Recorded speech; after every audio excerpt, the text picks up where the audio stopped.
Ilang beses mo nang sinabi sa sarili mo o sa ibang tao ang mga salitang, "Kaya ko naman mag-isa, hindi ko kailangan ng sino man."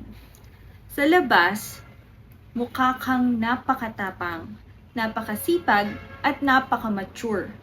Ikaw yung taong laging inaasahan ng lahat.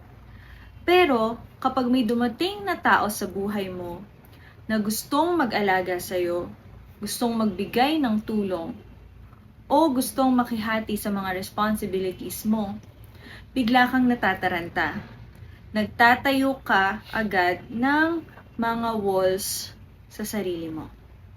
In psychology, we call this hyper-independence.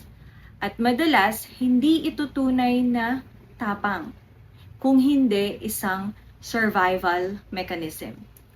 Paano kung yung pagiging sobra mong takot na maulit-ulit yung sakit, nanggagaling ito sa trauma noong mga nakaraan? Welcome back to my channel! Ako nga pala si Doc Rog, ang iyong katuwang sa Family Studies and Relationships. And ito nga pala si Jasmine. So trauma psychology, we learn that hyper-independence is often a response to emotional neglect or disappointment. Kung noong bata ka o sa mga nakaraang relationship mo, naramdaman mo na walang sumasalo sa'yo kapag nahihirapan ka, natutunan ng utak mo ang isang aral na, ay, ligtas ako kapag sa sarili ko lang ako umaasa. Wala akong maasahan sa iba. Lagi na lang nila akong nile-neglect or ina-abandon. Kaya ngayong adult ka, naging mahirap sa'yo or nagiging mahirap sa'yo ang maging vulnerable or magpakita ng kahinaan o magpaubaya. Para sa'yo, ang paghingi ng tulong o pagdepende sa ibang tao or sa partner mo ay parang pagbibigay sa kanila ng baril na pwedeng gamitin laban sa'yo. But here is the truth. Self-reliance keeps you safe. But interdependence is what allows you to be loved. So, paano natin uumpisahang buksan ang ating mga puso nang hindi tayo or hindi natin nararamdaman na merong panganib or tayo ay nanganganib? Narito ang 3 steps na pwede mong subukan. Number 1, practice micro-vulnerability.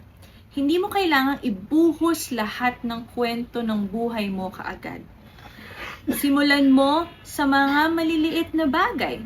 Let's say kapag tinanong ng partner mo kung kamusta ang araw mo, instead na sabihin lang ay okay lang, baka pwede mong subukan sabihin, medyo nakakapagod yung araw na to, ang dami kong ginawa, kailangan ko ng yakap mo.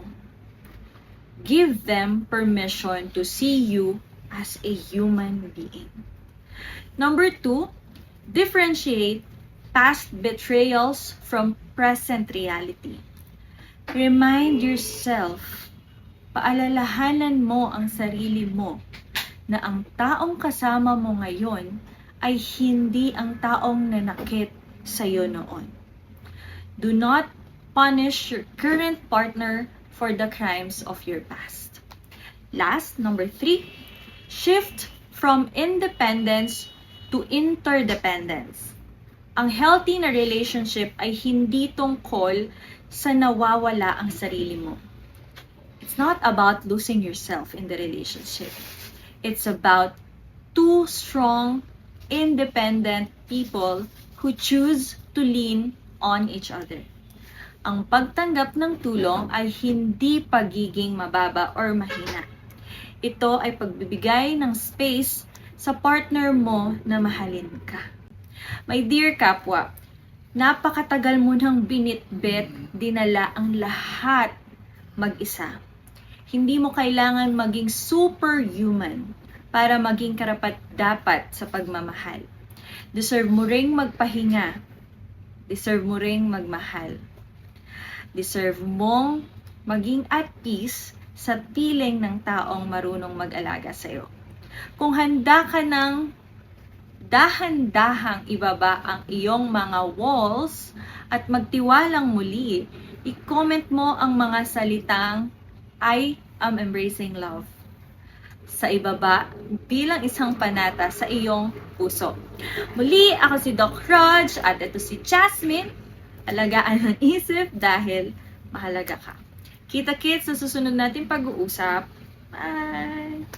Kung gusto mong pag-usapan ng mas malalim o gusto mo nang simulang mag-heal or simulan ang journey na to, pwede kang mag-book ng counseling session with me, one-on-one, via SiriusMD.